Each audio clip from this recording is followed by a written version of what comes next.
Hello students, आज हम लोग पढ़ेंगे तरंग वेव के बारे में। अगर आपको तरंग का नॉलेज है तो नाइन्थ में तो तरंग पढ़ना है ही, इसके साथ 11th के फिजिक्स में भी आपको तरंग का एक पूरा पार्ट ही पढ़ना है। कह सकते हैं कि नाइन्थ में आपको थोड़ा सा पढ़ना है तो 11th में आपको पूरा पार्ट ही पढ़ना है तरंग का।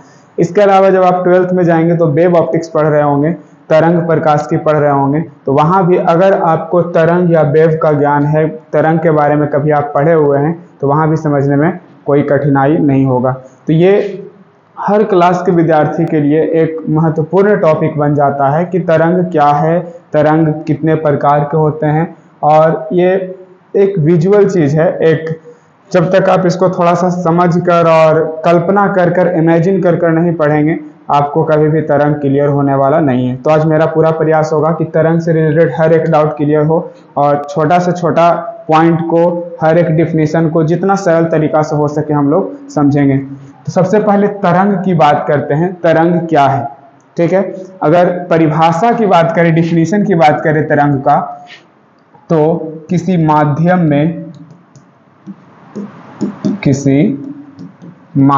के कणों में विक्षोभ को, किसी माध्यम के कणों में विक्षोभ को तरंग कहते हैं, तरंग कहते हैं। ठीक है, किसी माध्यम के कणों में जो विक्षोभ उत्पन्न होता है, हलचल उत्पन्न होता है कणों में, उसी को हम लोग क्या कहते हैं, तरंग कहते हैं। जैसे कोई शांत जल में अगर हम लोग कहीं पे एक पत्थर मारते हैं तो उस जल में क्या उत्पन्न होता है, हलचल उत्पन्न होता है। एक शांत जल है, ये मान लीजिए एक शांत जल है, इसमें हम लोग पत्थर मारते हैं तो उस जहाँ पे पत्थर गिरता है ना, वहाँ से इस तरह से करते हुए एक चारों दिशाओं में कुछ विक्षोभ उत्पन्न होता है ना। देखे होंगे आप लोग, इस तरह से अगर पत्थर मारे तो चारों दिशाओं में एक पॉइंट से, जहाँ पे पत्थर हम लोग मारे हैं वहां से एक विक्षोभ उत्पन्न होगा और ये विक्षोभ चारों दिशाओं में होगा, इस तरह से चारों दिशा में होगा। तो जब ये चारों दिशा में होगा तो साथ साथ ये इस तरह से करते हुए आगे बढ़ते जाता है। ये जो इसका आगे बढ़ने का, तरंग का जो संचरण का दिशा होता है, वो इस तरह से करते हुए क्या आगे, पानी का जिसको हम लोग धारा बोलते हैं, इस तरह से करते हुए ये आगे क्या होता है, बढ़ते जाता है। इस तरह से करते हुए ये आगे बढ़ता है, इस तरह से करते हुए ये तरंग आगे की ओर बढ़ता जाता है। यही तरंग है ना। किसी माध्यम के कणों में विक्षोभ को तरंग कहते हैं। जैसे ये जल था तो जल के कणों में विक्षोभ या हलचल, जिसको बोलते हैं हम लोग बोलचाल के भाषा में, कब उत्पन्न हुआ, जब हम लोग उसमें क्या किए, एक पत्थर मारे, तो उसके कारण जो विक्षोभ उत्पन्न होता है उसी को हम लोग क्या कहते हैं, तरंग कहते हैं। ये द्रव में ये विक्षोभ उत्पन्न हुआ। कई जगह ये विक्षोभ, ठोसों में भी तरंग उत्पन्न हो जाते हैं, गैस में भी तरंग उत्पन्न होता है, द्रव में भी तरंग उत्पन्न होता है। जैसे अगर यहाँ पे हम लोग अभी हम बोल रहे हैं तो मेरा आवाज का जो ऊर्जा है, यहाँ पे जो हवा है, गैस है, उस माध्यम में जब जा रहा है तो उसके कणों में क्या कर रहा है, एक विक्षोभ उत्पन्न कर रहा है। तो ये कण जो है इस तरह से तरंग की भांति आगे की ओर बढ़ रहे हैं, यानी ध्वनि तरंग के रूप में ये जा रहे हैं। तो तरंग ठोस, द्रव, गैस सभी में देखने को मिलते हैं। ये हम एक एग्जाम्पल दिए किसका, तरंग का। ठीक है, अब तरंग कितने प्रकार के होते हैं जरा उस पर चर्चा करते हैं। अब क्या हम लोग जानेंगे, तरंग के प्रकार, तरंग के प्रकार, तरंग कितने प्रकार के होते हैं। ठीक है, तो तरंग को कुल दो टाइप्स में बांटा गया है। तरंग अगर कहा जाए कितने प्रकार के होते हैं तो कौन कौन, दो प्रकार के होता है। और कौन कौन होता है कहा जाए तो आपको सबसे पहले याद आएगा कि तरंग दो प्रकार का तो होता है। कुछ तरंगे होती है जो हवा में, मतलब निर्वात में भी चल जाती है, और कुछ तरंगों को चलने के लिए माध्यम की आवश्यकता होती है। इसके आधार पर तरंग को क्या किया गया है, दो पार्ट में बांटा गया है। एक पहला हो गया विद्युत चुंबकीय तरंग। एक तरंग क्या हो जाएगा, विद्युत चुंबकीय तरंग, जिसे क्या कहते हैं, इलेक्ट्रोमैग्नेटिक वेव। और दूसरा जो एक तरंग होता है तरंग का दूसरा प्रकार होता है जिसको हम लोग कहते हैं यांत्रिक तरंग। यांत्रिक तरंग,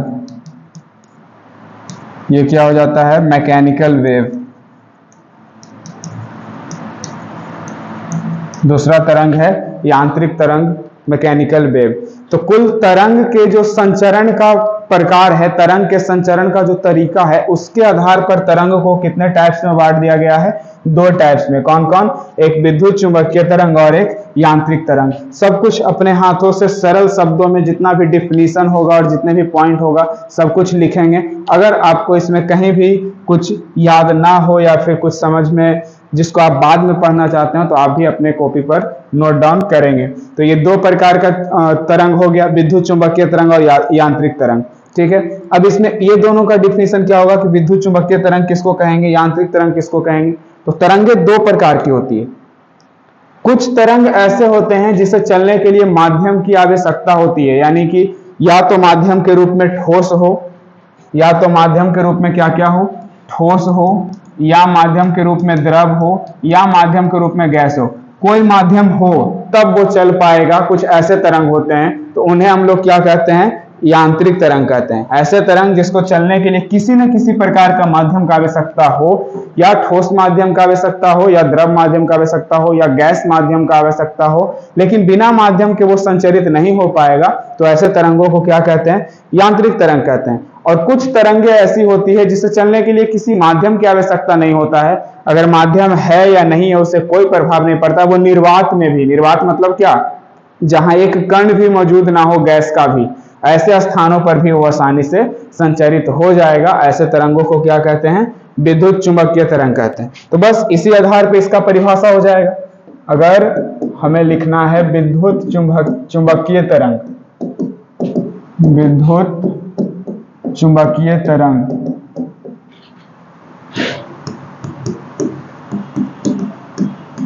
इलेक्ट्रोमैग्नेटिक वेव के बारे में अगर लिखना है तो हम क्या लिखेंगे? अभी क्या हम लोग समझे कि वैसे तरंग जिससे चलने के लिए क्या किसी माध्यम की आवश्यकता हो या ना हो, क्या हो तो हम लोग उसको विद्युत चुंबकीय तरंग कहेंगे। तो जिसमें माध्यम की आवश्यकता हो उसे यांत्रिक तरंग कहेंगे, जिसमें ना हो उसे विद्युत चुंबकीय तरंग कहेंगे। तो यहाँ पे लिखेंगे वैसे तरंग, वैसे तरंग जिसे संचरित होने के लिए, संचरित मतलब आगे की ओर बढ़ने के लिए या फिर गति करने के लिए, संचरित होने के लिए किसी माध्यम की आवश्यकता ना हो उसे क्या कहते हैं? उसे विद्युत चुंबकीय तरंग कहते हैं। उसे विद्युत चुंबकीय तरंग कहते हैं। ठीक है, तो वैसे तरंग जिसे संचरित होने के लिए, आगे बढ़ने के लिए किसी भी माध्यम की आवश्यकता ना हो उसे क्या कहेंगे? विद्युत चुंबकीय तरंग कहेंगे। यानी ये निर्वात में भी चल सकता है अगर कोई भी माध्यम नहीं है। जैसे फॉर एग्जाम्पल प्रकाश तरंग, प्रकाश को किरण भी कहा जाता है, तरंग भी कहा जाता है। तो अगर हम प्रकाश तरंग मानकर बात करें तो प्रकाश तरंग क्या हो जाएगा? इसे चलने के लिए माध्यम की आवश्यकता जरूरी है क्या? नहीं है ना। ये सूर्य से जब प्रकाश निकलता है तो हमारे पृथ्वी तक पहुंच जाता है लगभग 8 मिनट 20 सेकंड के दौरान। तो इतने समय में जब ये पृथ्वी तक आता है तो इसके पथ में जब शुरुआत से ये सूर्य से आ रहा होता है ना, तो उस टाइम काफी दूरी तक ये निर्वात में ट्रेवल करता है, निर्वात में दूरी तय करते हुए आता है। तो निर्वात का मतलब क्या होता है? एक कण भी नहीं होता है, तो उसमें भी हमारा प्रकाश जो है गति कर लेता है, संचरित हो जाता है। तो इसको माध्यम की आवश्यकता तो नहीं है ना। जब माध्यम की आवश्यकता इसे नहीं है तो ये कौन सा तरंग होगा? विद्युत चुंबकीय तरंग होगा। जब इसको माध्यम की आवश्यकता नहीं है तो ये कौन सा तरंग होगा? विद्युत चुंबकीय तरंग होगा। प्रकाश तरंग ही नहीं, हम आपको और भी एग्जाम्पल्स बताते हैं। ये तो एक एग्जाम्पल हो गया क्या? प्रकाश तरंग। और देखिए एक्सरे, एक्सरे का नाम सुने होंगे, जिससे हम लोग हड्डियों का जांच करते हैं, हड्डियों का जीरोक्स निकालते हैं। एक्स किरणें जो होती है इसे भी चलने के लिए किसी माध्यम की आवश्यकता नहीं होता है, ये भी निर्वात में चल सकता है। तो इन तरंगों को भी क्या कहेंगे आप? विद्युत चुंबकीय तरंग कहेंगे। इसके अलावा और एग्जाम्पल हम लोग ले लेते हैं विकिरण, विकिरण जिसको रेडिएशन कहा जाता है, इसे भी, या प्रवैगिनी किरण, प्रवैगिनी किरणें, ये सब जो कुछ भी हम लिख रहे हैं ना, प्रकाश तरंग हो गया यानी लाइट वेव हो गया, एक्सरे हो गया, रेडिएशन हो गया, अल्ट्रावायलेट रे हो गया, ये सबको गति करने के लिए, संचरित होने के लिए किसी माध्यम की आवश्यकता नहीं है, ये निर्वात में भी गति कर लेगा भली भांति। यानी ये सब किसका उदाहरण हो जाएगा? विद्युत चुंबकीय तरंग का उदाहरण हो जाएगा। ठीक है, अब इसके बाद हम लोग बात करते हैं नेक्स्ट वाला, क्या दूसरा क्या था? यांत्रिक तरंग। दूसरा था यांत्रिक तरंग। अगर इन तरंग का बारे में आप लोग टोटल मामला क्या है समझ जाते हैं तो 9th, 11th या फिर 12th का वेव ऑप्टिक्स हो, आपको कहीं भी दिक्कत होने वाला नहीं है। मैकेनिकल वेव, यांत्रिक तरंग। तो यांत्रिक तरंग अभी क्या हम लोग बोल रहे थे? वैसे तरंग जिसे संचरित होने के लिए माध्यम की आवश्यकता हो, वैसे तरंग जिसे संचरित होने के लिए क्या माध्यम की आवश्यकता हो, उसे कहेंगे हम लोग यांत्रिक तरंग। तो वही इसके परिभाषा में लिखेंगे वैसे तरंग। इसका डेफिनेशन क्या हो जाएगा? वैसे तरंग जिसे संचरित होने के लिए, जिसे संचरित होने के लिए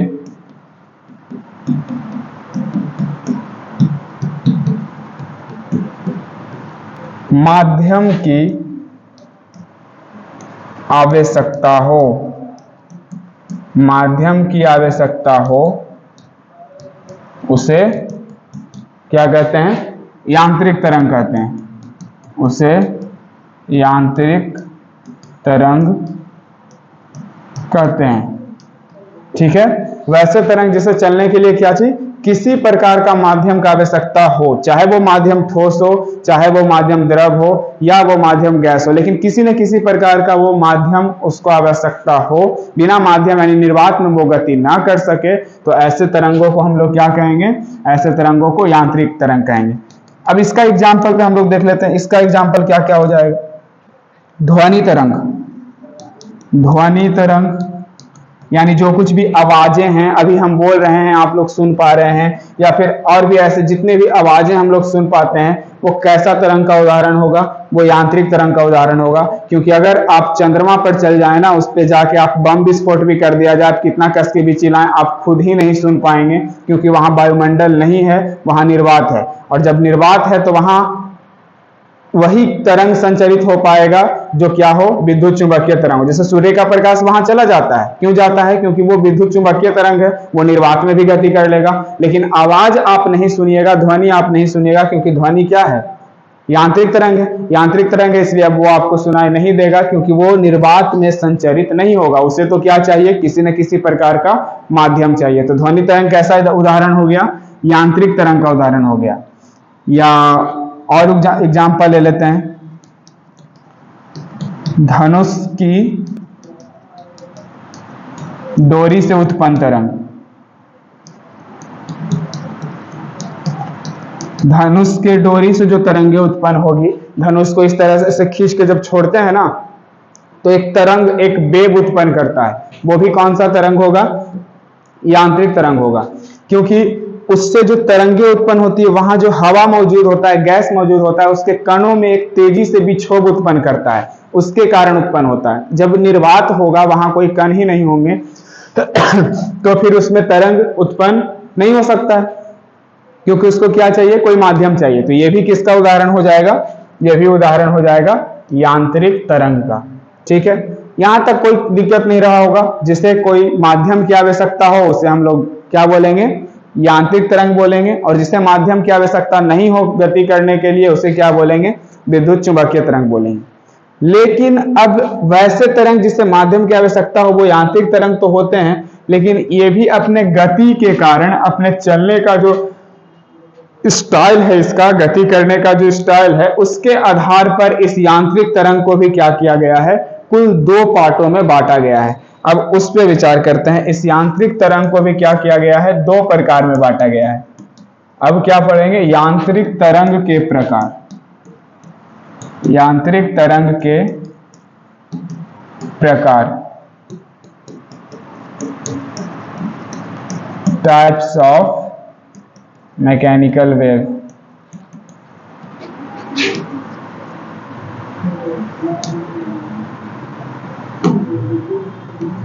टाइप्स ऑफ मैकेनिकल वेव।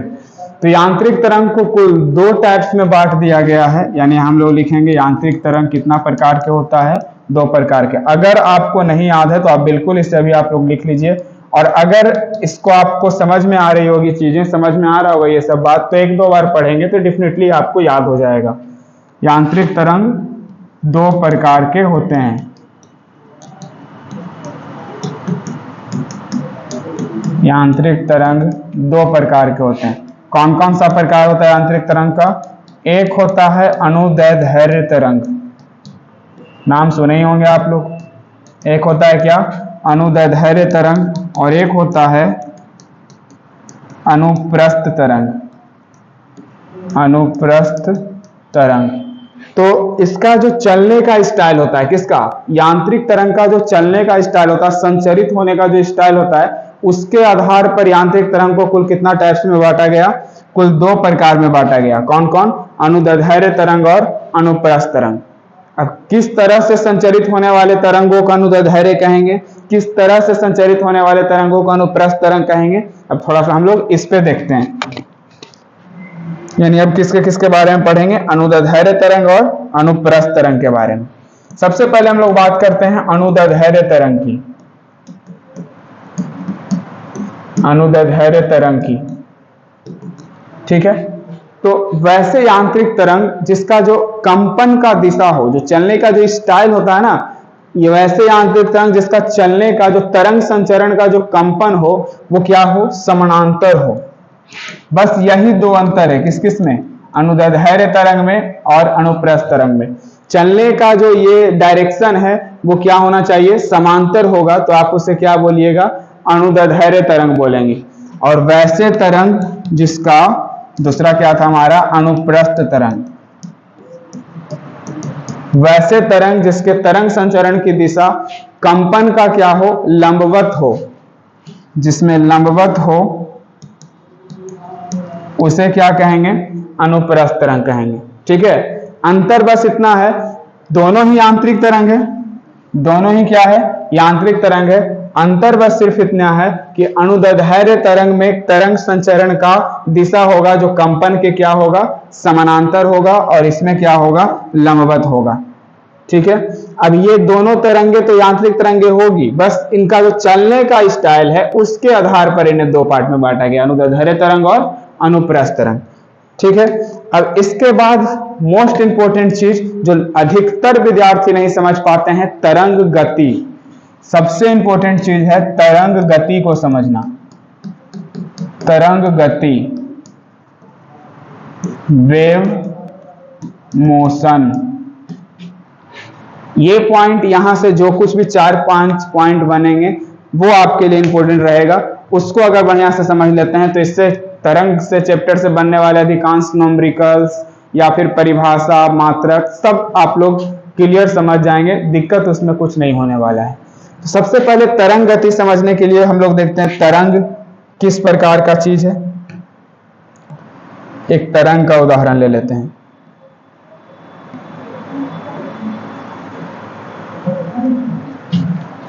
ये हम एक क्या बना लिए, एक एक्सिस बना लिए, जिसपे हम लोग क्या करेंगे, एक तरंग को गति करवाएंगे कुछ इस तरह से। इस तरह से हम लोग इस पे क्या कराएंगे,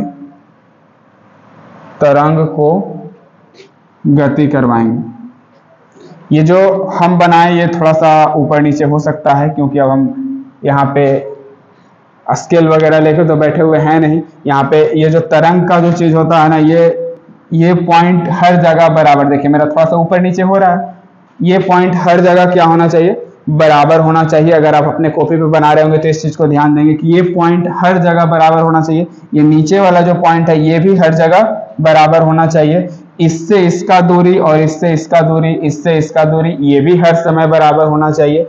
ये दोनों के बीच का दूरी, ये बीच का दूरी, ये बीच का दूरी, ये भी बराबर होना चाहिए। ठीक है, सब नाप तोल के बनाया जाता है। हमको तो बस समझाना है तो हम इस तरह से बना दिए हैं, समझ में आना चाहिए बस। आप अगर बनाएंगे तो क्या किन किन बातों का ध्यान रखेंगे कि ये इसका जो ये मैक्सिमम जो पॉइंट है, ये पॉइंट समान डिस्टेंस पे या समान ऊंचाई पर होना चाहिए। इसका जो नीचे वाला पॉइंट है, ये पॉइंट भी क्या होना चाहिए, समान डिस्टेंस या समान ऊंचाई पर होना चाहिए। जितना नीचे ये रहेगा उतना ही नीचे ये रहेगा, अगला आएगा तो वो भी उतना ही नीचे रहेगा।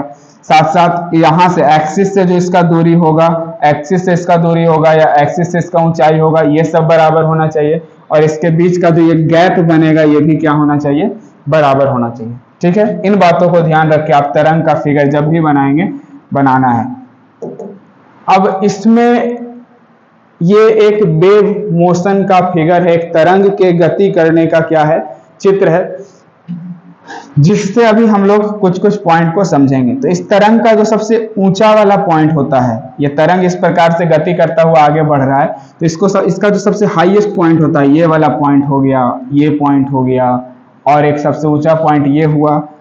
इन सब पॉइंटों को शीर्ष कहा जाता है। इन सब पॉइंटों को शीर्ष या श्रृंग भी कहते हैं। क्या कहते हैं, शीर्ष या श्रृंग कहते हैं। किसको किसको, सबसे ऊंचाई वाले पॉइंट को। ये पॉइंट या ये पॉइंट या ये पॉइंट, ये सभी पॉइंट क्या कहलाएंगे, शीर्ष या श्रृंग कहलाएंगे। ठीक है, कोई दिक्कत नहीं यहाँ तक। इसमें जो सबसे नीचे वाला जो पॉइंट होता है, ये सब को हम लोग क्या कहते हैं, गर्त कहते हैं। इन सब पॉइंटों को क्या कहते हैं, गर्त। नीचे वाला जितना पॉइंट बनेगा सब क्या कहलाएगा, गर्त। ऊपर वाला जितना पॉइंट बनाएगा वो सब कहलाएगा श्रृंग। ठीक है, अब इससे निकलता है कुछ इंपॉर्टेंट टॉपिक। सबसे पहले हम लोग ले लेते हैं तरंग दैर्ध्य। तरंग दैर्ध्य का नाम सुने होंगे, जिसको हम लोग क्या कहते हैं, वेव लेंथ। Wave length. सबसे पहले तरंग दैर्ध्य क्या है, तो देखिए यहाँ पर फिगर से, ये जो दो शीर्ष है, ये एक शीर्ष है, नाम दे देते हैं इसका A, इस शीर्ष का नाम दे देते हैं B, इस शीर्ष का नाम दे देते हैं C। ठीक है, नीचे वाला का शीर्ष का नाम, गर्त का एक का नाम दे देते हैं X, और एक गर्त का नाम दे देते हैं क्या, Y। तो किसी तरंग के दो लगातार शीर्षों, जैसे इसका दो लगातार शीर्ष कौन कौन होगा, A और B, है ना, या दो लगातार शीर्ष कौन कौन होगा, B और C। उसी तरह से दो लगातार गर्त कौन कौन होगा, X और Y। या और आगे बढ़ेगा, मान लेते हैं ऐसे आएगा तो यहाँ Z बन जाएगा, तो यहाँ से Y और Z, यानी दो लगातार शीर्ष या दो लगातार गर्त के बीच का जो दूरी होता है, किसी तरंग के जो संचरण में जो दो लगातार शीर्ष या दो लगातार गर्त के बीच का जो दूरी होता है, उसी को क्या कहते हैं, तरंग दैर्ध्य कहते हैं। तरंग दैर्ध्य का परिभाषा समझ में आया। यहाँ पे क्या हम लोग को लिख देंगे तरंग दैर्ध्य के लिए, यहाँ पे लिख देंगे किसी तरंग के दो लगातार शीर्ष या श्रृंग इसको कहते हैं ना, दो लगातार शीर्ष या दो लगातार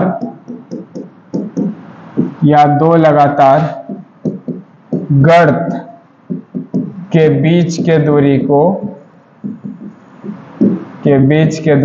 क्या कहेंगे, तरंग दैर्ध्य कहेंगे। किसी तरंग के दो लगातार शीर्ष या दो लगातार गर्त के बीच के दूरी को तरंग दैर्ध्य कहते हैं। ठीक है, फिगर में देखिए एक बार फिर से, ये तरंग है तो इसका दो लगातार शीर्ष कौन कौन हो गया, एक ये वाला A, एक B, दो लगातार शीर्ष, या B और C दो लगातार शीर्ष, या दो लगातार गर्त भी X और Y के बीच के दूरी दो लगातार गर्त। तो दो लगातार शीर्ष हो या दो लगातार गर्त हो, इसके बीच के दूरी को ही क्या कहते हैं, तरंग दैर्ध्य कहते हैं।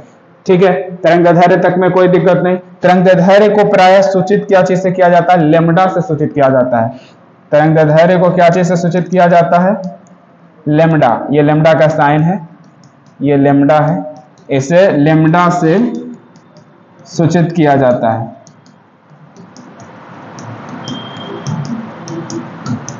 इसे क्या, लेमडा से सूचित किया जाता है। तरंग दैर्ध्य एक प्रकार का क्या है, दूरी है। दो लगातार शीर्ष या दो लगातार गर्त के बीच का क्या है, दूरी है ना। तो तरंग दैर्ध्य का एसआई मात्रक क्या होगा, सोच के बताइए। तरंग दैर्ध्य का एसआई मात्रक क्या होगा? तरंग दैर्ध्य का एसआई मात्रक क्या होगा, सोच लिए।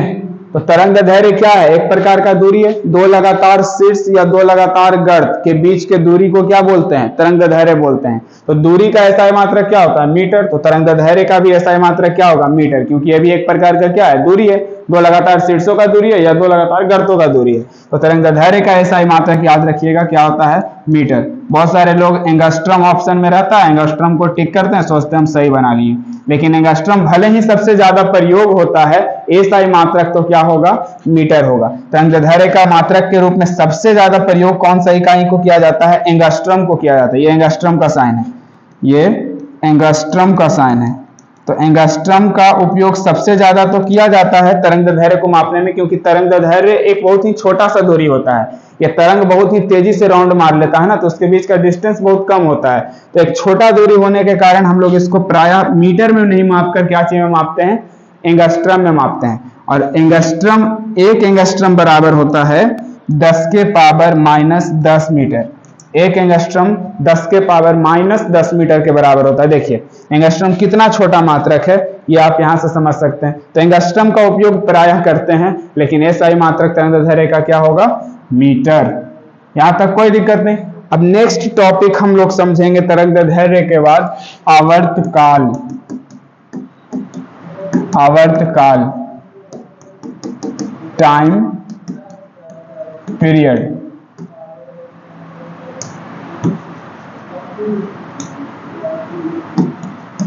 टाइम पीरियड, ठीक है।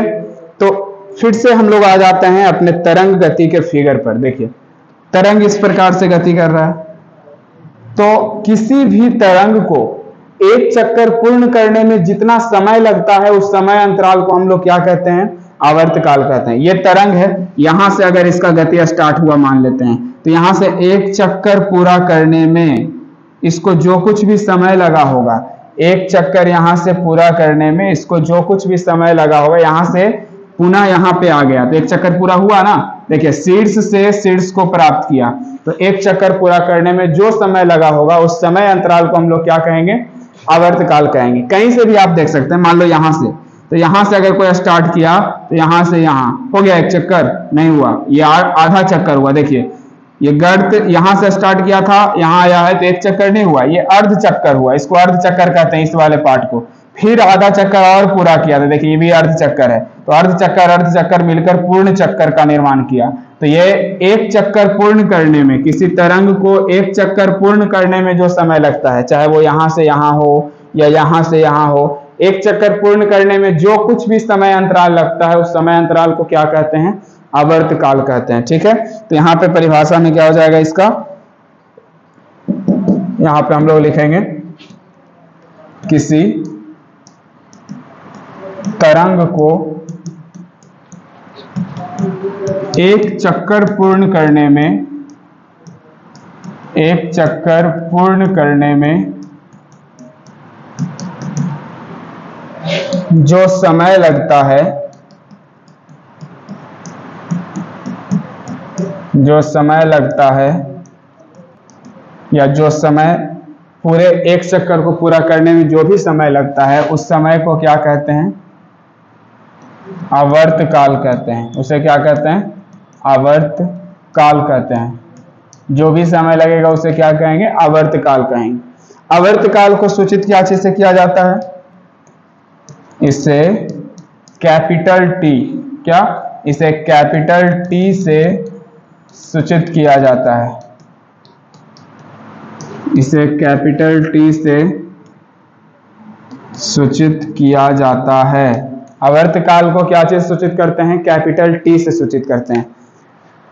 अब आप लोग के पास थोड़ा भी दिमाग होगा, थोड़ा भी समझे होंगे, तो सोच के बताइएगा आवर्तकाल का एसआई मात्रक क्या हो जाएगा। आवर्तकाल का एसआई मात्रक, जल्दी आवर्तकाल का एसआई मात्रक। सोच लिए आवर्तकाल क्या है? तो पूर्ण एक चक्कर करने में, एक चक्कर पूर्ण करने में जो कुछ भी समय लगता है तरंग के द्वारा उसको क्या कहते हैं? आवर्तकाल कहते हैं। तो समय लग रहा है उसी को आवर्तकाल कहते हैं। तो समय का एसआई मात्रक क्या होता है? सेकंड। तो आवर्तकाल का भी एसआई मात्रक क्या होगा? सेकंड। तो आवर्तकाल का एसआई मात्रक क्या? सेकंड होता है। आवर्तकाल का एसआई मात्रक सेकंड होता है। हो गया आवर्तकाल भी खत्म। अब नेक्स्ट टॉपिक आवृत्ति समझेंगे। आवृत्ति क्या है?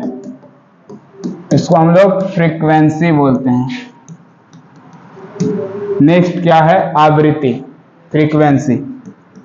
आवर्तकाल अगर समझें तो बस उसका उल्टा कर दीजिए। आवर्तकाल के व्युत्क्रम, आवर्तकाल के व्युत्क्रम को आवृत्ति कहते हैं। आवर्तकाल के व्युत्क्रम को क्या कहते हैं? आवृत्ति कहते हैं। आवृत्ति को सूचित करते हैं क्या चीज से? आवृत्ति को सूचित करते हैं क्या चीज से? आवृत्ति को, इसे न्यू से सूचित किया जाता है। यह न्यू का संकेत है, इसको क्या पढ़िएगा? न्यू। इसे न्यू से भी सूचित किया जाता है। इसके अलावा स्मॉल एफ से भी सूचित किया जाता है। Small F for frequency. तो स्मॉल एफ से भी और न्यू से भी सूचित किया जाता है। तो आवृत्ति को क्या लिखेंगे? न्यू या एफ से सूचित किया जाता है, सूचित किया जाता है। आवृत्ति को न्यू या स्मॉल एफ से सूचित किया जाता है। ठीक है। अब परिभाषा क्या कहता है कि आवर्तकाल के व्युत्क्रम को, सॉरी यहाँ पे ता छूट गया था, आवर्तकाल के क्या? व्युत्क्रम को ही क्या कहते हैं? आवृत्ति कहते हैं। तो आवर्तकाल के व्युत्क्रम को आवृत्ति कहते हैं। तो यहां से हम लोग देखिए आवृत्ति बराबर क्या हो जाएगा? आवृत्ति तो किसका व्युत्क्रम है? आवर्तकाल का व्युत्क्रम है। तो आवर्तकाल काल को उल्टा करिएगा तो क्या हो जाएगा? 1 आवर्तकाल हो जाएगा। तो आवृत्ति बराबर क्या हो जाएगा? 1 आवर्तकाल। या हम लोग इसे अगर शॉर्ट फॉर्म में लिखेंगे तो आवृत्ति को लिखते हैं क्या? न्यू लिखते हैं या एफ लिखते हैं। तो न्यू बराबर क्या हो जाएगा या एफ बराबर क्या हो जाएगा? 1 आवर्तकाल को क्या लिखते हैं? टी लिखते हैं। यानी न्यू बराबर 1/t। ठीक है। आवृत्ति का एसआई मात्रक निकालेंगे तो क्या प्राप्त हो जाएगा? आवृत्ति का एसआई मात्रक निकालेंगे तो 1/t, टी फॉर टाइम, एक तरह से टाइम पीरियड, और इसका एसआई मात्रक अभी जस्ट पीछे वाला में हम लोग देखे थे सेकंड होता है। तो 1 क्या हो जाएगा? सेकंड। इस 1 सेकंड को अगर ऊपर ले जाएंगे तो हम लोग को मिलेगा सेकंड इनवर्स। तो अगर आवृत्ति का कहा जाए एसआई मात्रक क्या होता है तो सेकंड इनवर्स, या सबसे ज्यादा चलने वाला इसका एसआई मात्रक सेकंड इनवर्स होता तो है, लेकिन यूज हम लोग ज्यादातर हर्ट्ज करते हैं। तो इसका अगर एसआई मात्रक कहा जाए आवृत्ति का एसआई मात्रक क्या हो जाएगा? सेकंड इनवर्स या हर्ट्ज। सेकंड इनवर्स या क्या होता है? हर्ट्ज होता है। HZ लिखते हैं इसको शॉर्ट में। आवृत्ति का एसआई मात्रक क्या होगा? सेकंड इनवर्स या हर्ट्ज होगा। ठीक है। आवृत्ति भी हो गया। नेक्स्ट अब हम लोग देखेंगे आवृत्ति के बाद आयाम, एम्पलीट्यूड।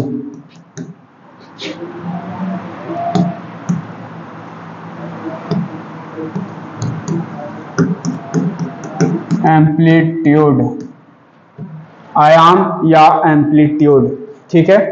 तो तरंग का फिगर फिर से लाएंगे। एक ही फिगर से हम लोग देखिए कितना तरह का परिभाषा समझ लिए उस एक फिगर से, इस तरंग गति के फिगर से। अब हम लोग क्या समझने वाले हैं इससे? एम्पलीट्यूड। ध्यान दीजिएगा, ये यहां पर इस वाले पॉइंट को, इस वाले लाइन को हम लोग बोलते हैं एक्सिस। इस वाले लाइन को क्या बोलते हैं? एक्सिस, अक्ष बोलते हैं। इस अक्ष से किसी शीर्ष का जो कुछ भी दूरी होगा, इस अक्ष से किसी शीर्ष का जो कुछ भी ऊंचाई होगा, या इस अक्ष से गर्त का जो कुछ भी ऊंचाई होगा, इस ऊंचाई को हम लोग क्या कहते हैं? आयाम कहते हैं। इस अक्ष से इस शीर्ष या गर्त का जो ऊंचाई होता है उसे हम लोग क्या कहते हैं, आयाम कहते हैं। ठीक है, तो यहाँ पे परिभाषा में अब हम लोग का क्या हो जाएगा, परिभाषा यहाँ पर हम लोग क्या लिखेंगे, किसी तरंग के या किसी तरंग के अक्ष से, किसी तरंग के अक्ष से शीर्ष या गर्त, शीर्ष या गर्त के अधिकतम दूरी को या ऊंचाई को, शीर्ष या गर्त के ऊंचाई को आयाम कहा जाता है। इस जितना भी हम परिभाषा दिए अभी तक, इससे सिंपल परिभाषा आपको और कुछ हो ही नहीं सकता है। अगर ये भी आपको नहीं याद होता है तो फिर इससे सिंपल कुछ है ही नहीं। शीर्ष या गर्त के ऊंचाई को आयाम कहते हैं। ठीक है, आयाम एम्पलीट्यूड बोलते हैं इंग्लिश में, इसलिए इसे सूचित क्या चीज से करेंगे, इसे स्मॉल ए से सूचित किया जाता है। इसे स्मॉल ए से सूचित किया जाता है। किसे, आयाम को। आयाम को क्या से सूचित करते हैं, स्मॉल ए से सूचित करते हैं। अब आप लोग को बताना है कि आयाम का एसआई मात्रक क्या होगा। अब आप लोग को बताना है क्या, आयाम का एसआई मात्रक क्या होगा। चलिए जल्दी से सोचिएगा और बताइएगा आयाम का एसआई मात्रक क्या होगा। आयाम का एसआई मात्रक क्या होगा। तो ये भी क्या था, शीर्ष अक्ष से शीर्ष या गर्त का क्या था, ऊंचाई था। ऊंचाई को क्या चीज में मापेंगे, मीटर में। तो आयाम का भी एसआई मात्रक क्या हो जाएगा, मीटर। आयाम का भी एसआई मात्रक होगा क्या, मीटर। मीटर होता है, कोई दिक्कत नहीं यहां तक, यहां तक कोई समस्या नहीं। तो क्या क्या पढ़े हम लोग, आयाम पढ़े, आवृत्ति पढ़े, आवर्तकाल पढ़े, तरंगदैर्घ्य पढ़े। ये सब टॉपिक अगर आपको फिगर से समझना है, यानी कि बहुत ही आसानी से याद करना है, तो हमेशा जब भी पढ़िएगा इस फिगर को ड्रा कर लेना है और इसको देख देख के सब पांचों या चारों जो भी टॉपिक पढ़े समझ लेना है, आप कभी नहीं भूलेंगे। लेकिन अगर आप जाते हैं इसको रटने पर परिभाषा के थ्रू, तो शायद ही आप 1 महीना से ज्यादा याद रख सकते हैं। तो हमेशा फिजिक्स रटने का चीज नहीं है, आपको इस टॉपिक से समझते हुए पढ़ना है। ठीक है, अब इसके बाद एक और इंपॉर्टेंट चीज क्या रह जाता है, इसके बाद एक और इंपॉर्टेंट चीज लास्ट बच गया, तरंग का वेग या तरंग का चाल, स्पीड ऑफ वेव। ये चीज एक और बचा हुआ है, तरंग की चाल।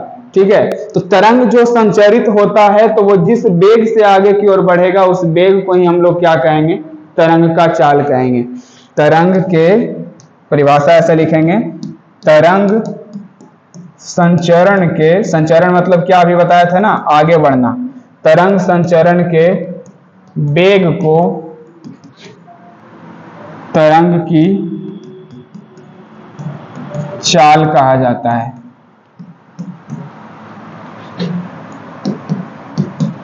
तरंग की चाल कहा जाता है। तरंग की चाल को प्रायः हम लोग क्या से सूचित करते हैं, भी से सूचित किया जाता है। इसे भी से सूचित किया जाता है। सूचित इसे क्या चीज से करते हैं, भी से सूचित किया जाता है। इसे किसे, तरंग की चाल को। एसआई मात्रक बताने का जरूरत है क्या, चाल का एसआई मात्रक मीटर प्रति सेकंड होता है, तो तरंग की चाल का क्या बताना, ये भी तो चाल ही है, तो इसका भी एसआई मात्रक क्या हो जाएगा, मीटर प्रति सेकंड। अब हम लोग रिलेशन लाते हैं, तरंगदैर्घ्य, तरंग की चाल, आवर्तकाल, आवृत्ति, जो कुछ भी पढ़े इसमें एक रिलेशन बनाते हैं, एक संबंध स्थापित करते हैं। तो सबसे पहले रिलेशन जो भी फॉर्मूला निकल के आएगा उस फॉर्मूला को रटना तो बिल्कुल नहीं, हम फिर कहेंगे, आप बस एक बेस बता रहे हैं उसको बेस मान के चलिए, आप जीवन भर ये फॉर्मूला नहीं भूलिएगा। जैसे हम लोग क्लास 6 में ही पढ़ लेते हैं, 5 में ही पढ़ लेते हैं क्या, कि दूरी बराबर क्या होता है, मैथ में पढ़ लेते हैं कि दूरी बराबर होता है चाल गुना समय, ये पढ़ लेते हैं। इसी के बेसिस पे रख देना है इस पूरा तरंग गति के सिस्टम को। इसमें दूरी को बस हम लोग को मानना है तरंग दैर्ध्य, क्योंकि तरंग दैर्ध्य क्या था, एक प्रकार का दूरी था। दो तरंगों किसी तरंग के दो लगातार शीर्षों या दो लगातार गर्तों के बीच के दूरी को ही तरंग दैर्ध्य कहते हैं। तो एक प्रकार का दूरी था कौन, तरंग दैर्ध्य। तो तरंग दैर्ध्य दूरी को हम लोग क्या लिख सकते हैं, दूरी को हम लोग क्या लिख सकते हैं, तरंग दैर्ध्य। अभी एक फॉर्मूला जो भी है, दूरी बराबर चाल गुना समय, सिर्फ इसके बेसिस पे हम लोग क्या करेंगे, इसे बैठा देंगे। इसके बेसिस पर दूरी को हम लोग क्या लिख सकते हैं, तरंग दैर्ध्य लिख सकते हैं। ठीक है, बराबर। अब चाल आ गया, तो इसमें चाल किसका चाल, तरंग की चाल पढ़े हैं, तो चाल को हम लोग क्या लिख देंगे, तरंग की चाल। फिर आ गया समय। समय, इसमें समय का जैसा कार्य कौन कर रहा है, इसमें आवर्तकाल कर रहा है ना, तो समय को हम लोग क्या लिखेंगे, आवर्तकाल लिख देंगे।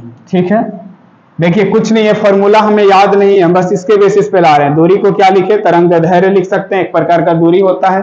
चाल को क्या लिख सकते हैं, तरंग की चाल लिख सकते हैं। और समय को क्या लिख सकते हैं, समय को लिख सकते हैं आवर्तकाल, का एक प्रकार का समय होता है। तरंग दैर्ध्य को हम लोग डिनोट करते हैं लेमडा से, तरंग की चाल को क्या चीज से डिनोट करते हैं, भी से, और आवर्तकाल को भी डिनोट करते हैं कैपिटल टी से। बन गया संबंध, प्राप्त हो गया रिलेशन, लेमडा इक्वल टू भी गुना कैपिटल टी, है ना। इसको अगर और थोड़ा सा कुछ छेड़छाड़ करिएगा तो आपको क्या मिलेगा, लेमडा बराबर भी इनटू, ये जो आवर्तकाल होता है या आवृत्ति होता है, दोनों एक दूसरे का व्युत्क्रमानुपाती होता है। जैसे न्यू या एफ इक्वल टू 1/t होता है, तो t बराबर क्या हो जाएगा, 1/आवृत्ति हो जाएगा, 1/f हो जाएगा। तो इस t को क्या लिख देते हैं, 1/f लिख देते हैं, आवृत्ति लिख देते हैं। यानी फिर एक और फॉर्मूला मिल गया, लेमडा बराबर v इंटू 1/f। तो यही है रिलेशन किसके किसके बीच का, तरंग दैर्ध्य, आवृत्ति, आवर्तकाल और तरंग की चाल के बीच का, ये सब क्या है, रिलेशन है। तो पूरा तरंग का जो मामला है, अगर उम्मीद करते हैं कि आपको कुछ नहीं भी पता होगा, तो तरंग से रिलेटेड जो भी मन में सवाल होगा, जो भी कमी होगा या जो भी आपको नहीं आ रहा होगा, ये सब कुछ आपको समझ में आया होगा। और आप उसे फिर से एक बार नहीं समझ में आ रहा तो इसका नोट्स तैयार कीजिए और 1-2 बार पढ़िए, डेफिनेटली आपको याद हो जाएगा। धन्यवाद।